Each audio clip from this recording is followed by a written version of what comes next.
Hello, my name is Vivek. I am a data scientist at CellStrat. We are a small AI startup based in Bengaluru, India, and we specialize in AI and machine learning. And we do research in the AI and machine learning space, and we make content for training and evangelism in machine learning and deep learning. So we are trying to keep pace with the upcoming, innovations in this space from the leading data scientists of the world. Okay. So that's a brief intro. Let's keep going here. So we are working on multiple, innovative projects in machine learning and deep learning as well.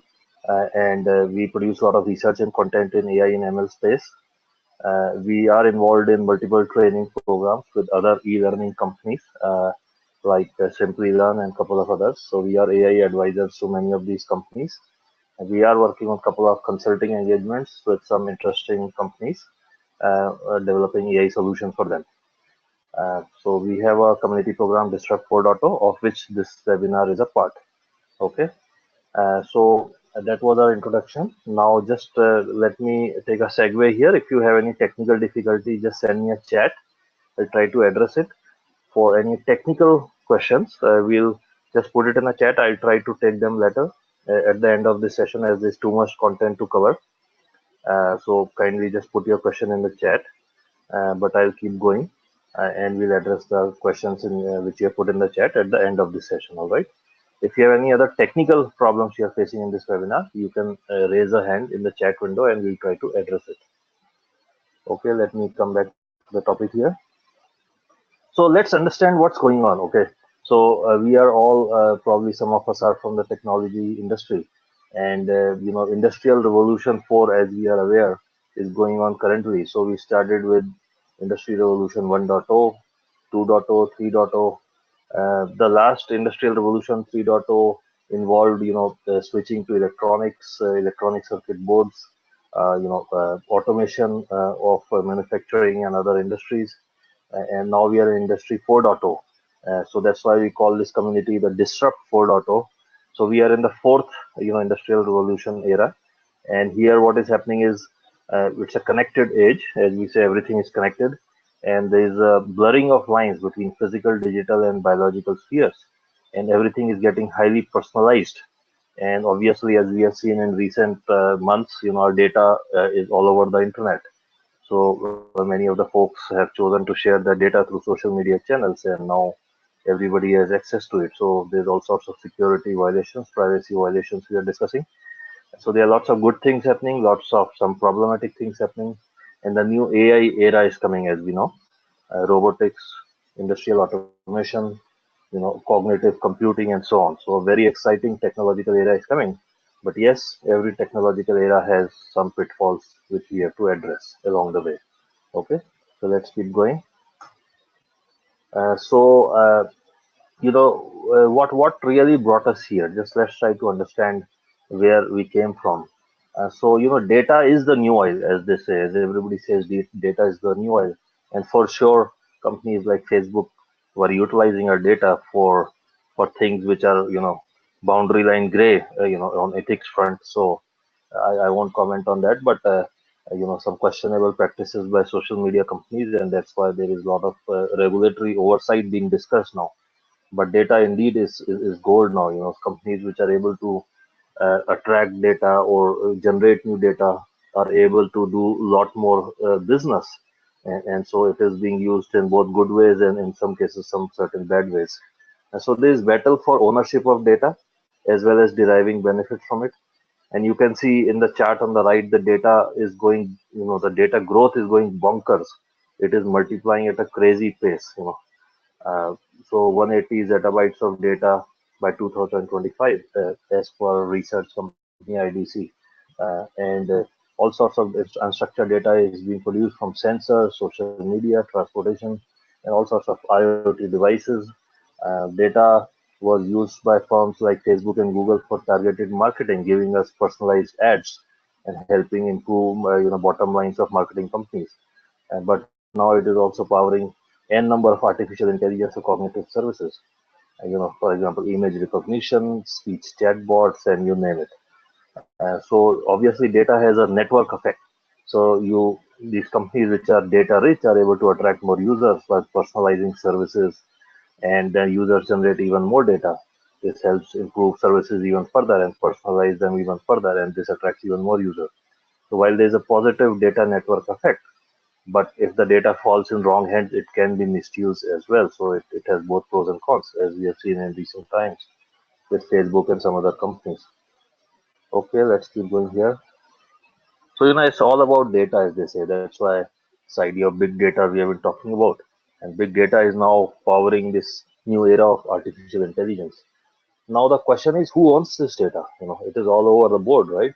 But who owns this data? How do you value it? Valuing data is difficult. We are constantly giving data to Facebook and Google, and we do searches, or we participate in social media activity on Facebook or Twitter. But then who owns our data? Do we own our data? Does Google own our data? Does Facebook own data? So that question is still up for grabs. And often it is easier to acquire an entire firm. I mean, IBM acquired the Weather Channel. One of the primary reasons people, at least the analysts have said, is the data Weather Channel is sitting on, the global, weather data. So that's precious for a company like IBM, which can use it for all sorts of, business verticals. Now, so data ownership is a sticky object. Example, in an autonomous car, it could be the car manufacturer, the supplier of sensors, the passenger, or the self-driving vehicle itself. So, it gets really complicated as to how do you answer such kind of question. So, so they are both business, technical, ethical, political, economical questions.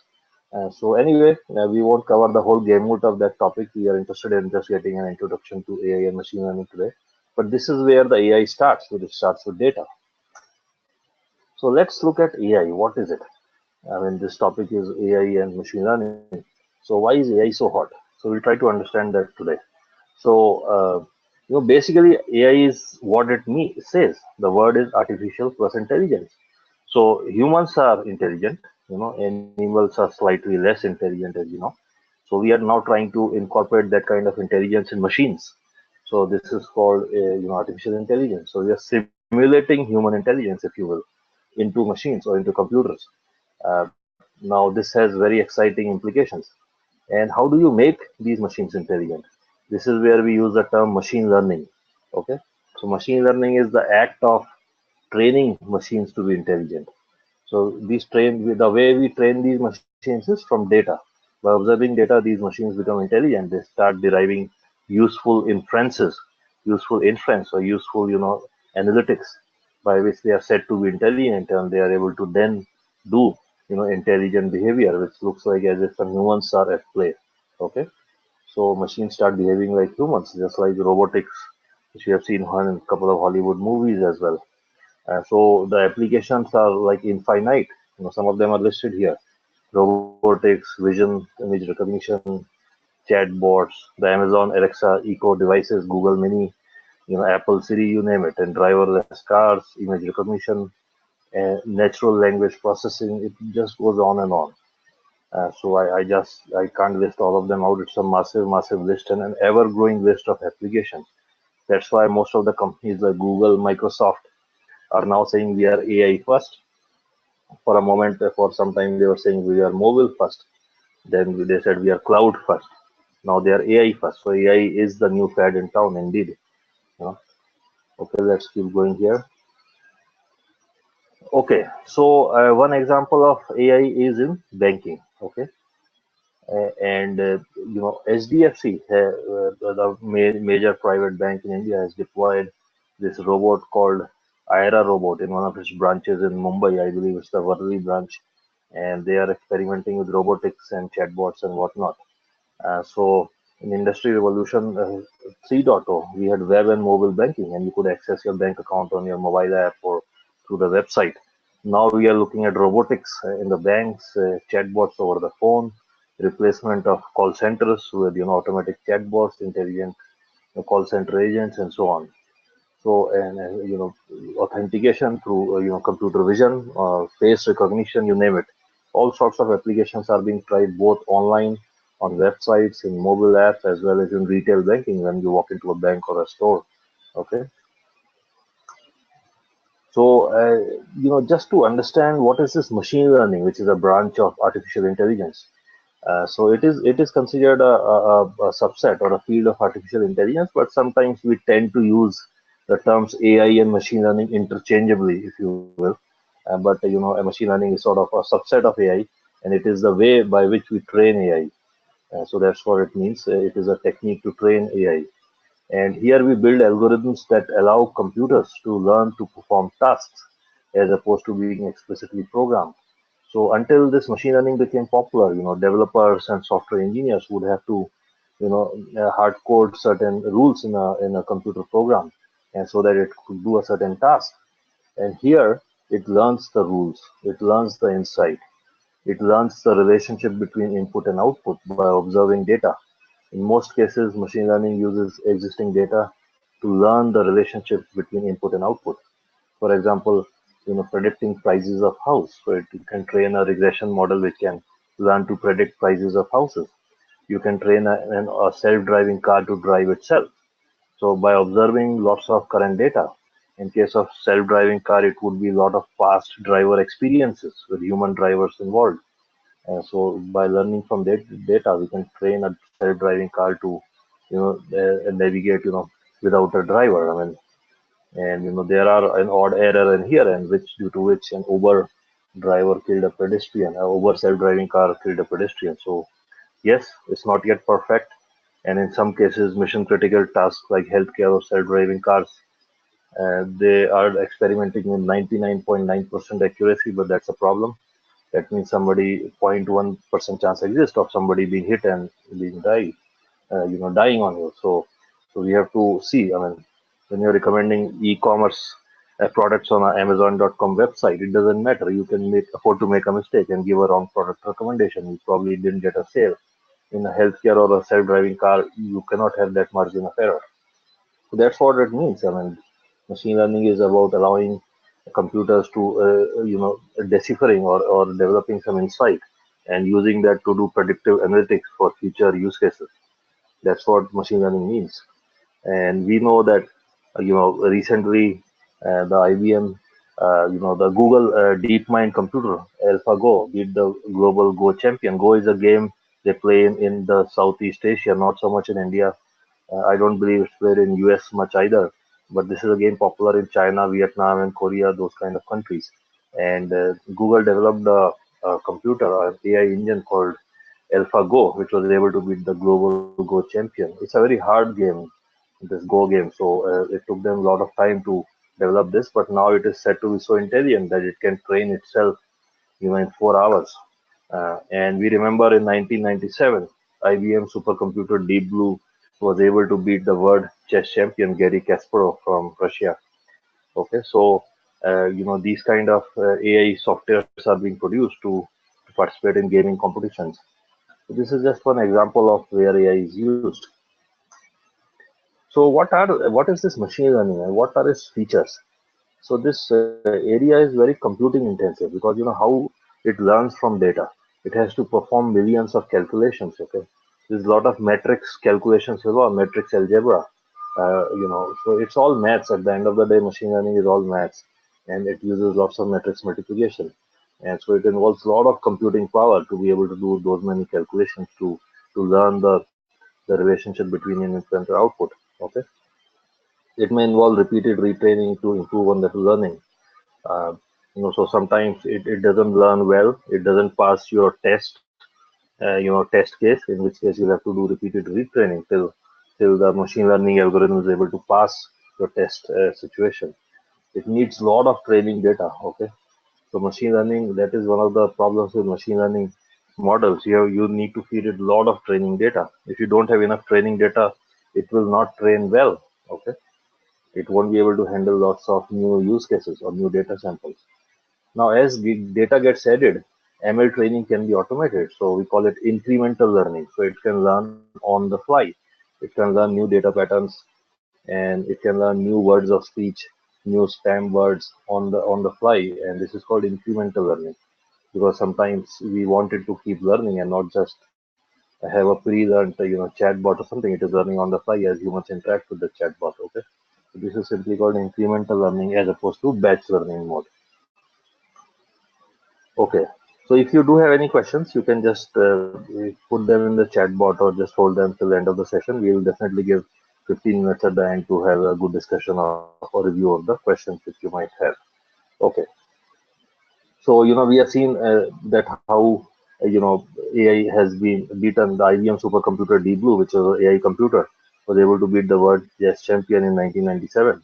And recently, Google DeepMind, which is their AI team at Google, it's called DeepMind. It developed this AlphaGo program which beat the global Go champion. Okay. This Go has nearly infinite moves. It's a very hard game to master. Okay. Keep going here. So what happens with AI is, there's a virtuous cycle which happens. So once you have data, you can make, better AI products.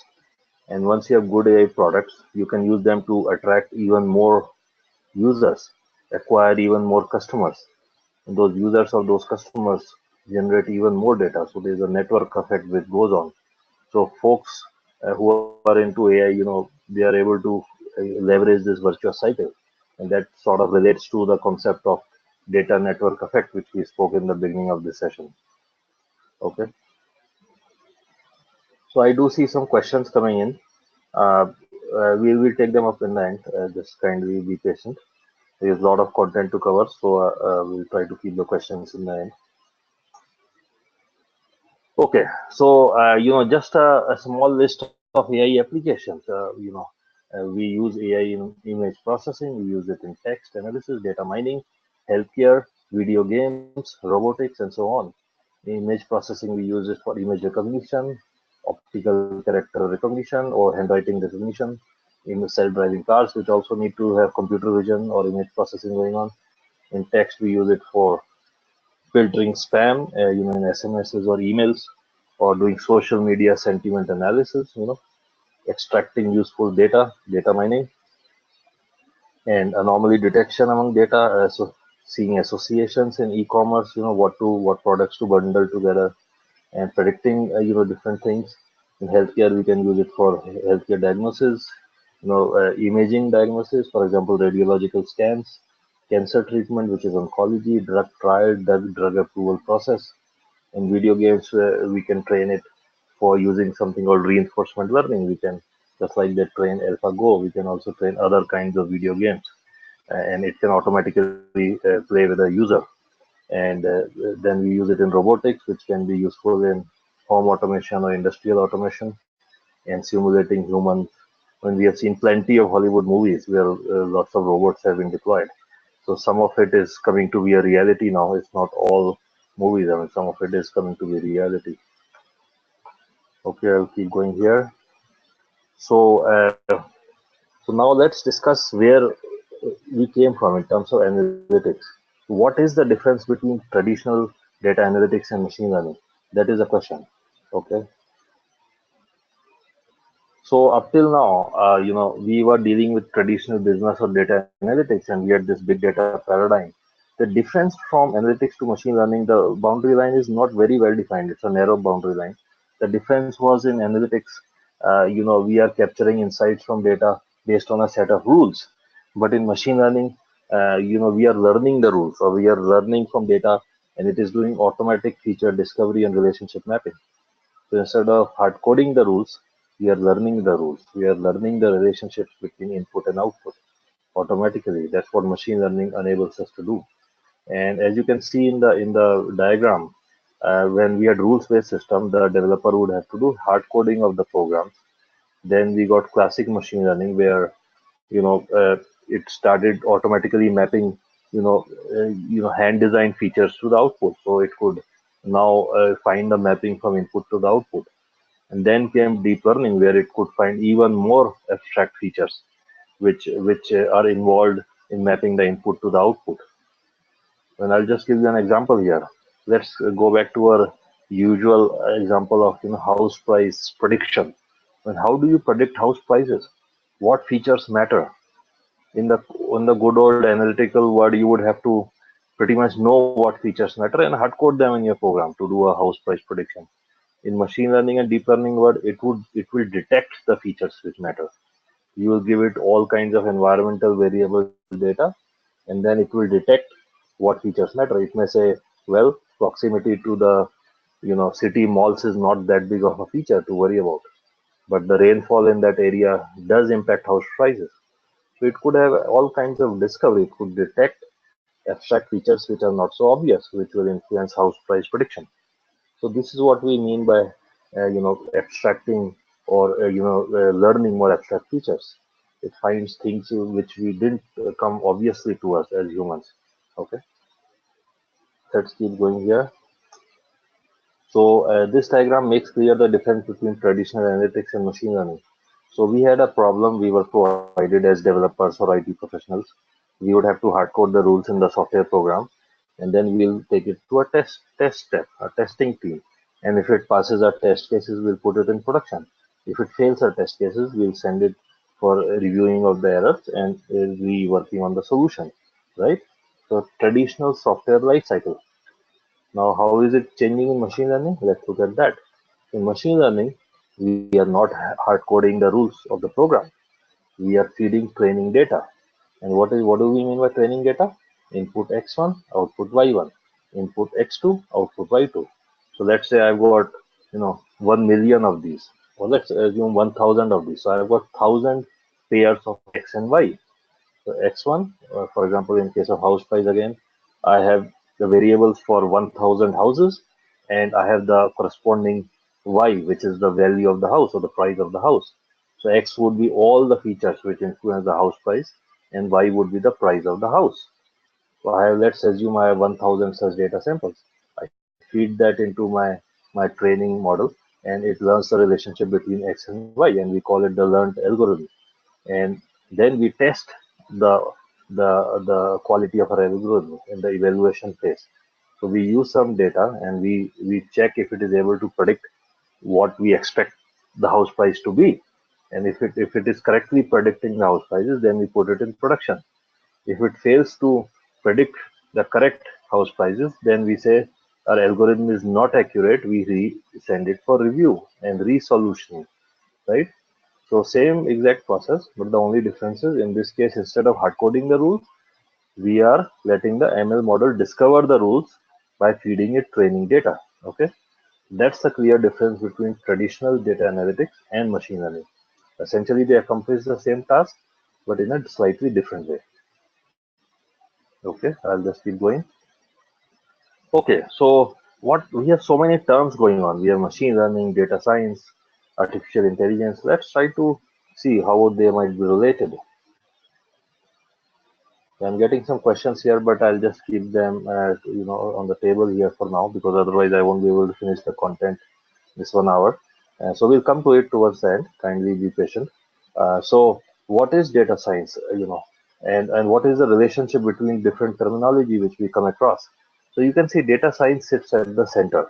I mean, this is just one view of it. I mean, you talk to 10 different data scientists, they'll offer you 10 different, diagrams for this particular thing, but that's fine. So let's just assume this is the case for now. And we find that where machine learning sits at the boundary of mathematics and computer science. And then between business domain knowledge and mathematics, we have advanced analytics. Between computer science and business domain, we have data analytics. And at the center sits data science. So this is one way you can look at it. This is not the only way. You Google on the internet, you'll find 10 different variations of this diagram. All right. So I'm not saying this is end all be all kind of diagram, but this is a good enough one for our purposes here. Okay. So as you can see, machine learning and data science are related. And we said machine learning is the technique to train artificial intelligence. So that's the relationship from ML to AI.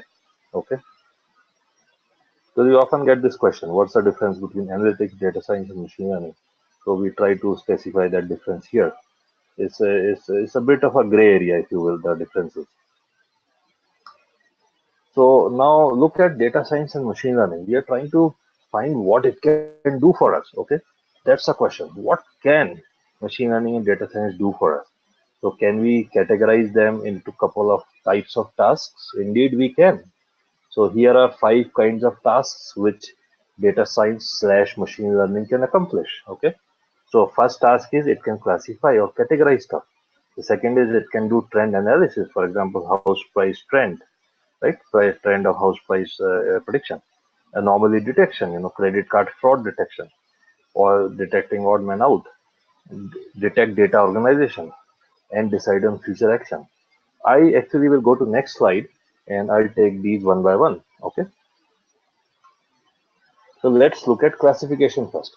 So first kind of task with data science or machine learning with that it accomplishes is trying to classify data into A or B.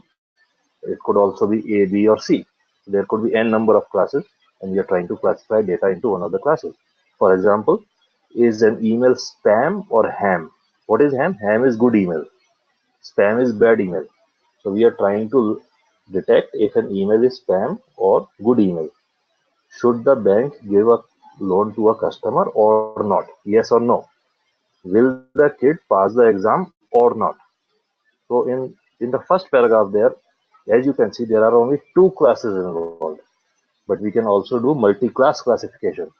In the second example there, you can see there are three types of automobiles, and we are trying to classify which type of automobile a particular data sample falls into. Is it a bus? Is it a truck? Is it a car? A bank might want to classify a bank customer into three categories: high risk, medium risk, or low risk. Based on that, they may issue them appropriate credit, allow them different kinds of checking accounts. Now we get all sorts of news articles on Google. So Google is always trying to classify the news articles into categories. Is it a political news article, sports news article, cultural news article, or entertainment news article?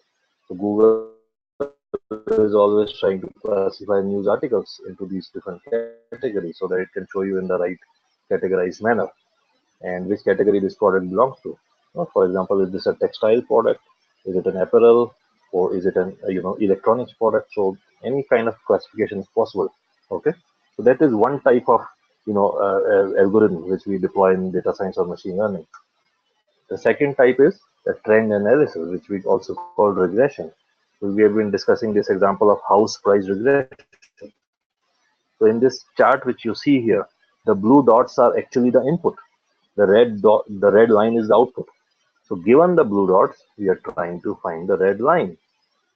That's what machine learning is accomplishing. It will try to detect the equation of the line which satisfies the blue dots. So we get some house price data from historically which has existed in a city. Those are the blue dots. X are all the factors which influence house pricing. Y is the price of the house. And we feed that historical data into a machine learning training, and it is able to find the equation of the red line which mostly satisfies the blue dot. As you can see, the red line does not pass through every blue dot, but we cannot have it that way because it will create a zigzag line. It will not be a practical equation which we can work with. Those of you who know linear algebra, we need a sort of a straight line which we can have an equation something to the effect y is equal to 5x plus 7, y is equal to mx plus b, if you remember from your linear algebra class. So we try to find an approximate line which satisfies the blue dots. And this is the reason we call machine learning as an approximate science. It's not a short science. We say our model is, let's say, 80 to 90% accurate. It is generally very hard to make it 100% accurate because it's not very practical solution. Okay. So that's how we make a compromise and we say, okay, it's 90% accurate. We'll basically live with it. Basically, in case of e-commerce product recommendations, we can afford to make an error or two here, but mostly we'll 90% cases we'll be making correct e-commerce product recommendation on Amazon website. So there are other examples of trend analysis like how much will it rain tomorrow? What's the temperature tomorrow? What is the performance rating on a scale of 1 to 5 for an employee XYZ? So there are all kinds of regression you can do on different data sets. Okay. The next kind of algorithms we call as anomaly detection. So this is something which we call as unsupervised learning. Uh, Basically, what is happening here is that we are trying to find anomalies, things which don't seem to follow a pattern. For example, when I'm looking at my credit card, I find a suspicious credit card transaction which I don't recall, which I did. So it could be my wife which would have done it, so I will have to verify it. How come there is a big charge on my credit card? Is it my wife or my daughter who did that transaction, which often happens in most of our cases, as you know. All right. So this is called detecting anomalies on a credit card transaction, or for example, the authorities are interested in finding criminals or terrorists among a set of population. Okay, so we are trying to find odd man out. This is another example of machine learning or data science algorithms. And then the next category is, data organization. So we are trying to, cluster stuff. So we get some fruits and we are trying to find, is it a citrus fruit or a gourd fruit? So different kind of fruit. So you can have more clusters also. This is just showing two clusters. So clustering is a method for grouping together objects that are similar.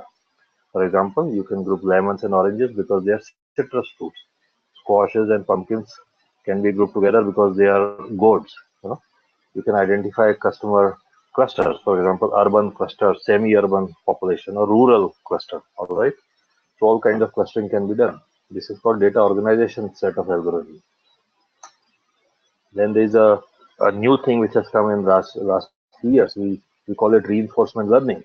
We train an AI agent by giving it a reward. So an agent does something and we give it a reward, or the system gives it a reward. The agent starts learning that by doing these kind of actions, I will earn a reward. It's very similar to training a pet, you know, a pet dog, and you to how to fetch a ball. So if the dog fetches the ball and you give it a cookie, so dog starts understanding that if he fetches a ball, he'll get a cookie. So this is called rewards based or reinforcement learning. We also call it rewards based learning or reinforcement learning. And then after getting the reward, the agent goes into next step, and then it has to figure out the next set of actions. Okay, so this is how we train. This is extensively used in video games where we give it a symbolic reward, a software token reward to the video game agent if it does certain action. Okay, so more questions coming in. I'll just keep them on hold. Kindly be patient. Okay, so we discussed reinforcement learning, how it is used in gaming and also driverless cars, robotics. So oftentimes we teach robots via reinforcement learning. If the robot arm does the right things, the system gives it a reward. So the robot software starts learning that these are the desirable actions it should do. Okay. Sometimes we may also penalize that agent. We may say if you did the wrong action, you will be given a penalty. So the agent starts understanding that's not a desirable behavior. So it can go both ways, all right, reward or punishment. So then we have one more category which has become very interesting in the last few years, and this is why AI is sort of breaking out big time. That we have been able to find some interesting innovations, or not us. I mean, some of the best scientists in the world in this space. They have been able to innovate the neural network algorithms. So a neural network is not a new technology. We find references to neural network dating back to 1940s and 1950, but recently we have GPUs or graphical processing unit chips. We also have big data. So between the big complex hardware at a very low price and between big data, we are able to train neural networks. So neural networks, they are pretty similar to core machine learning what we have seen so far. The only difference being that here we have multiple computation units. And a neural network, which you see in this figure here, it is based similar to, this is how human brain functions. Human brain has lots of these computation units which we call neurons. And in fact, in neural network also we call them neurons. So the terminology has been transferred from biology to artificial neural networks. Okay. So the way this works is that you divide and conquer. You create layers of neuron, and different neurons do progressively intelligent computing as the signal passes from the bottom to the top. And in this particular diagram, what is happening is it is doing an image recognition. It is trying to find if this image has a car, a person, or an animal. Okay, so the way it is doing that is those pixels on the image, they are considered the input values. So each pixel is considered an input value, and each pixel, as you know, has an RGB color, red, green, blue color, right? As we know. So it has an RGB color code more precisely, and then it tries to detect if there are two edges. It tries to find between two pixels where are the edges. That's the first layer. The second layer tries to find corners and contours where the edges meet. The third layer tries to concatenate entire object parts. In case of a car, it would be the dashboard or the bonnet, or the seat or whatever, or the rear view mirror, and the tire. In case of a person, it would be the nose, the eye, the head, and so on. So, and then finally, the final layer is able to do a classification whether this image contains a car, person, or animal. So let me just, for simplicity, call a divide and conquer mechanism. So this kind of problem could have been solved with traditional classification algorithms which we saw before. However, the accuracy would have been very bad. So, but with the help of this kind of neural network, the accuracy of such kind of processing improves dramatically. And this kind of structure is called a neural network, and each of these circles is called a neuron, and each layer is called a neural layer or neuron layer. And this is exactly how human brain also functions. So due to some recent innovations in a neural network, algorithms, this area is breaking out and it is able to help us with image recognition, natural language processing, and more complex kind of analytical applications which were hard to solve with classic machine learning. Okay, so this is where we are. This is a bit abstract concept to understand. We will be doing lots of webinars going forward, and we'll be covering all these algos in sufficient detail. And we'll also be covering neural networks. So if you continue to attend our webinars, we'll be able to tell you more and more about these algos going forward. Okay, let me just keep going here. Okay. So one interesting example, which this Amazon Echo, this device was released by Amazon.com, in last 1.5 years, I believe, or 2 years, and there's already a breakthrough success for Amazon, particularly in a market like the US, and they have launched it in India also now, and it's doing quite well, I'm told. But in US, they had huge number of sales, and it is a hardware chatbot. Basically, you can talk to it. You can just wake it up with the keyword Alexa, and it can control your smart home devices, for example, a smart home kitchen light or other kinds of home devices like your thermostat or your garage door opener or whatnot. It can order a cab for you. It can order an Uber cab for you. So instead of a web interface, well, we have a speech interface to the internet now. So we can speak to the internet through the Amazon Echo device.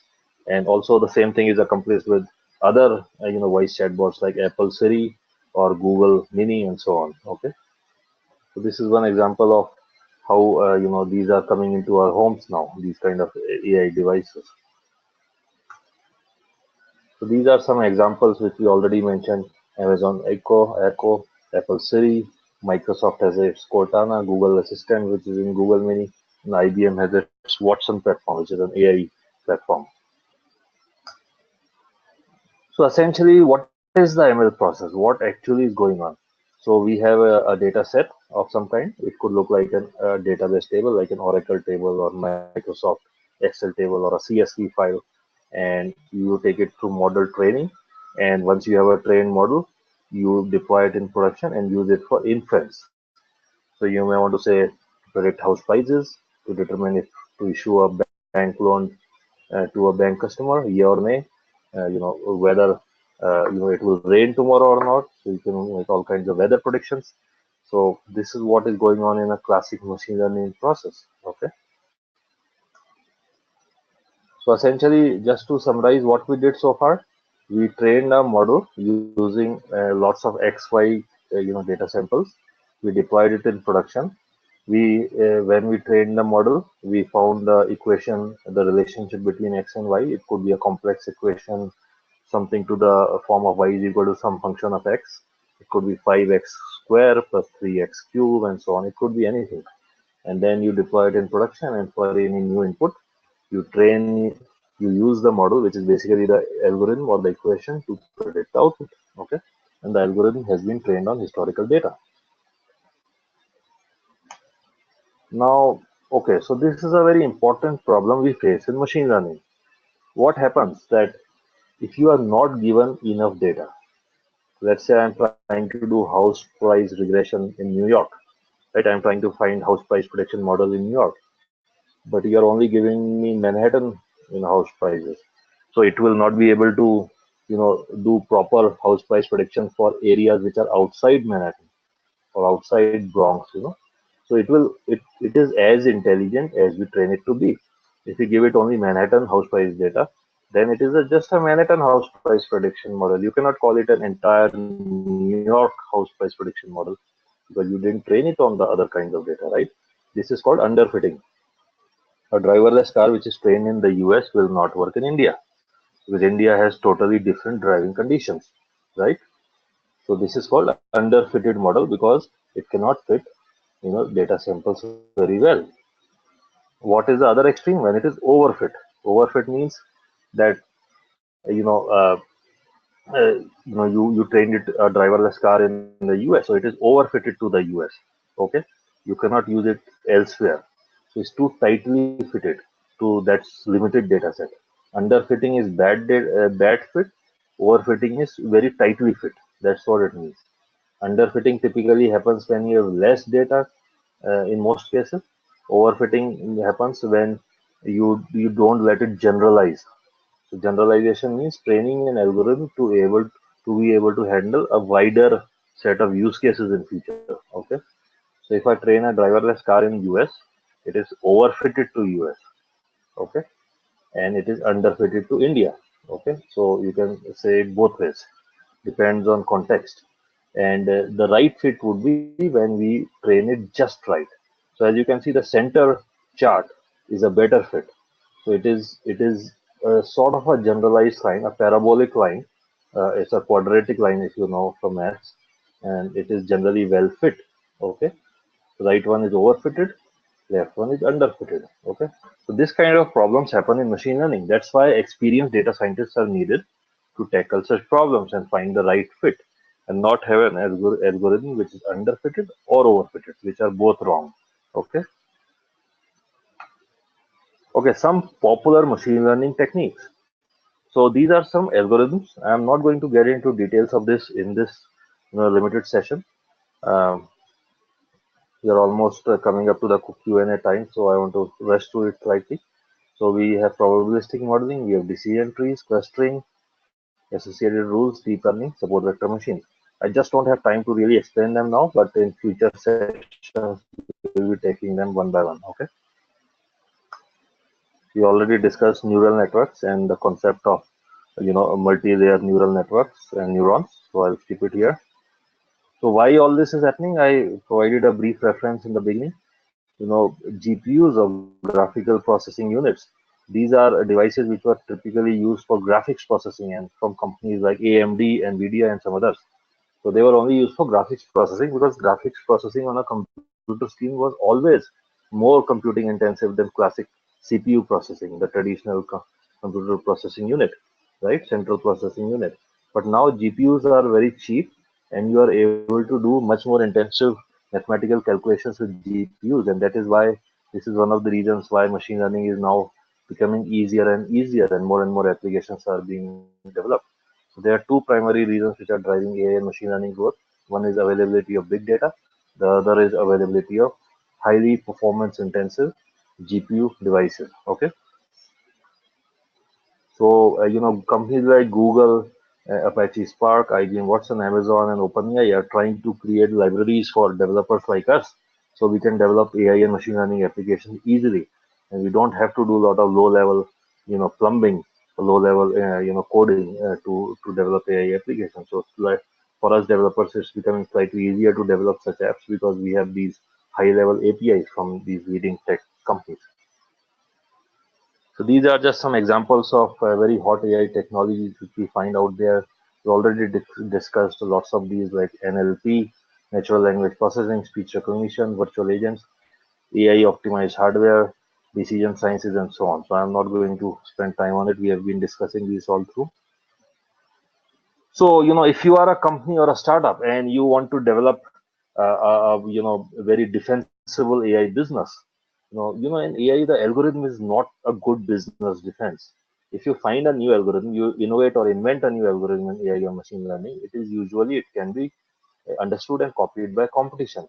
The only way you can create a defensible business model around AI is you need access to talent because data scientists are very expensive, right? It's a very hard area to learn. There's a long learning curve, and generally only professors so far had this skill, and hence you find a lot of these companies are hiring faculty from top computer science departments around different universities, because in the commercial sector there weren't enough experts in this area.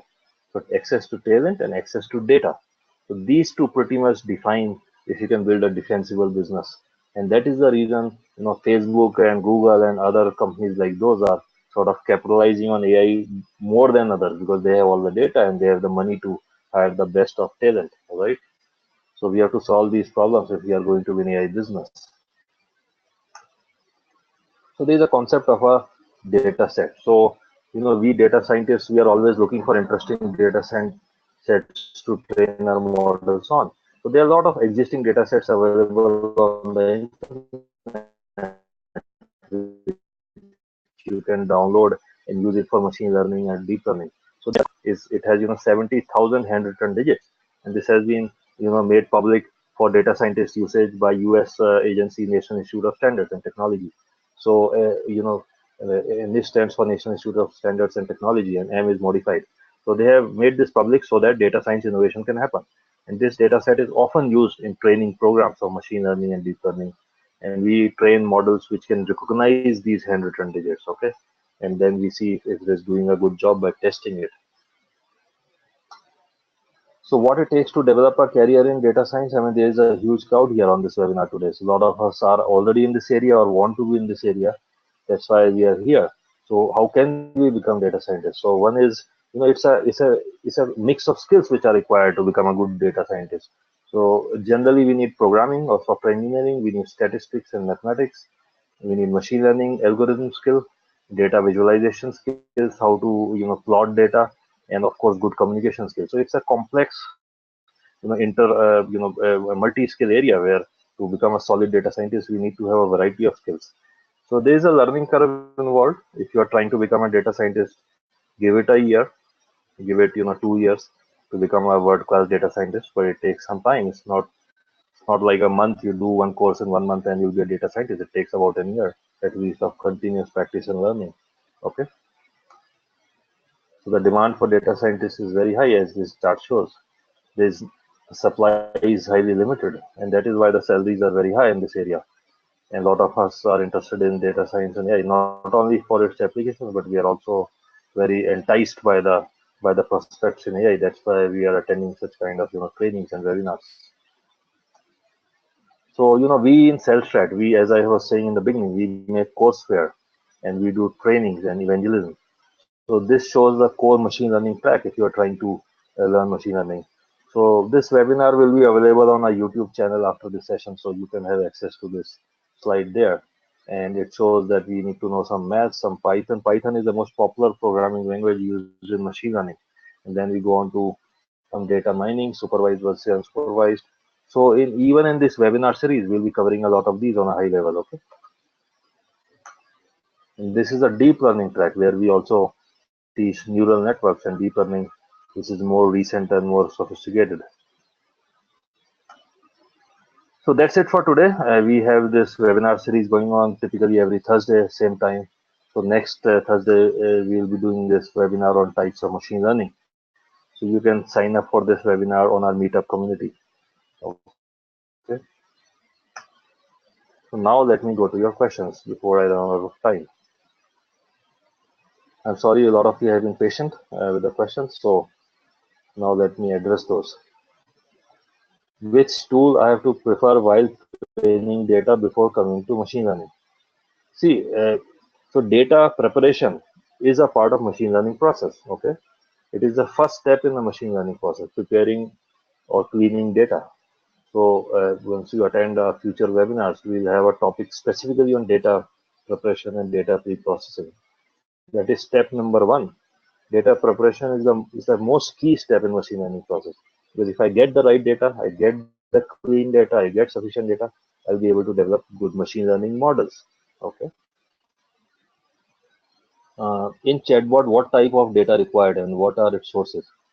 So we need access to data. So if you don't have data, training AI models or chatbots is not possible. So AI feeds off data, right? Machine learning feeds off data. So that's a fact. So if you want to develop a speech chatbot, you need lots of speech samples, right? You need speech samples, you need the corresponding transcript to train a AI, a speech recognition chatbot. Okay, next question is, isn't the same hard code is fed into algorithm? How does it differentiate? So I think this has to do with, you know, analytics versus machine learning. In traditional analytics or traditional programming, you, the developer, would have to code the rules in the program, code the relationship between x and y. For example, y is equal to 3x plus 7. Whereas in machine learning, it would decipher or learn that relation y is equal to 3x plus 7. So there is a fine line difference between traditional programming and machine learning work. Here we are reverse engineering or learning the relationship between x and y. In traditional programming, you would have to hard code that relation in the code. Okay, that's a major difference. Are anomalies and outliers the same? That is correct. So anomalies, they are like outliers, so which don't follow the pattern. That is correct. Could you please explain agent concept again? I think this was referring to the reinforcement learning or rewards-based learning. So basically, we are talking about the software agent, or you can consider it your computer, which is made to be intelligent, right? So your computer, which is running the AI program, you can call it the AI agent.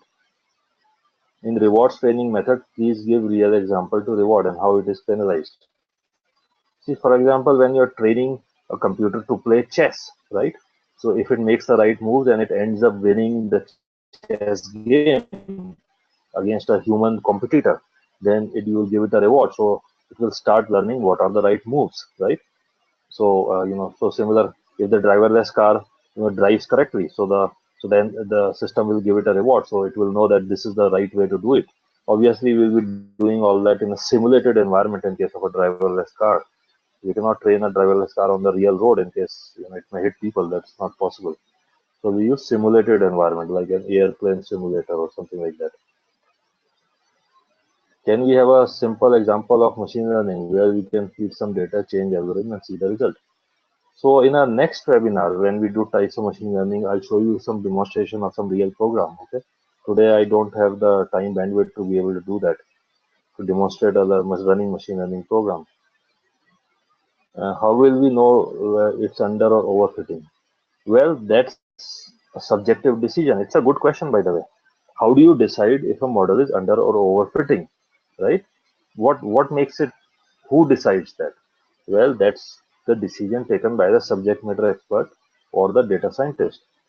So let's say I get a trained model, I test it on a certain test data set which I have. If it is not fitting correctly, I call it underfitted. And if it is overfitting, then I say it is not generalized, it's overfitting. Okay, so it can go both ways.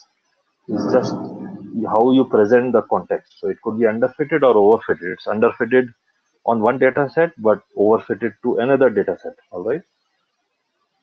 Do stock exchanges at present utilize machine learning? I believe if you go to Wall Street in New York, all the banking, hedge funds, investment banking, they are using extensive machine learning to find how to, predict stock prices. And not that they have solved it, otherwise somebody would have become very rich by now, right? It's not easy to predict stock prices, but they're trying. They're trying with lots of data scientists. They also use the word quantitative stock trading, quants or quantitative trading. So they are using a lot of data scientists to train machine learning models to try to predict stock prices. Can you explain a little more about the two requirements and why they are so in developing a profitable business model? So fair question. So the point is that, you know, if you, let's say you develop a secret machine learning algorithm, eventually your competitors will be able to reverse engineer, your application and be able to detect what is your algorithm. But if you have a constant supply of data, for example, Facebook has constant supply of data. If you have constant access to talent, companies, top Silicon Valley companies have sufficient money to be able to hire the best of data scientists. And hence access to talent and access to constant supply of relevant data. That is how you create a differentiated and a sustainable business model in an AI startup or an AI business. Merely a secret algorithm will not save you from competition. Sooner or later, competition will be able to reverse engineer your algorithm. Okay. All right. So can we have some examples? I don't know on what. Is it completely based on predictive data? Again, I didn't understand the context. So, folks, we have 3 minutes left. If you want to ask any questions, this is the time. You can just put your question in chat. We still have a couple of minutes. We can take questions. So, by the way, we recorded this webinar. It will be available, on our YouTube channel, and we can put the YouTube channel on Meetup page so you can see it later. We have lots of previous webinars also available on our YouTube channel. Example of over and under fitting. Fair enough. So let's talk about driverless car. The driverless car trained by Uber in the US is overfitted to US, right? So if I try to bring that car into India, it will not work. Indian driving conditions are vastly different, as you know. So this is called overfitting. Now underfitting would be that if I don't have enough training data, as I was saying in New York, if I'm trying to do house price prediction in the city of New York, but I don't give it sufficient data. I only give it Manhattan data where all the business district is in New York, and I don't give the entire all the areas of New York by training my model. So it will merely learn the house price prediction model for Manhattan area. It will not learn house price prediction for entire New York City. So then it will be underfitted, right? I hope that is clear. Any other questions, friends?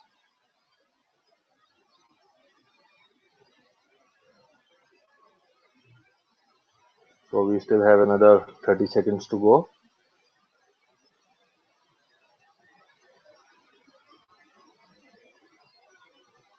All right, so I think that's about it for today. Thanks for your time. I hope you enjoyed this webinar and be on the lookout for our next webinar. Thank you, friends.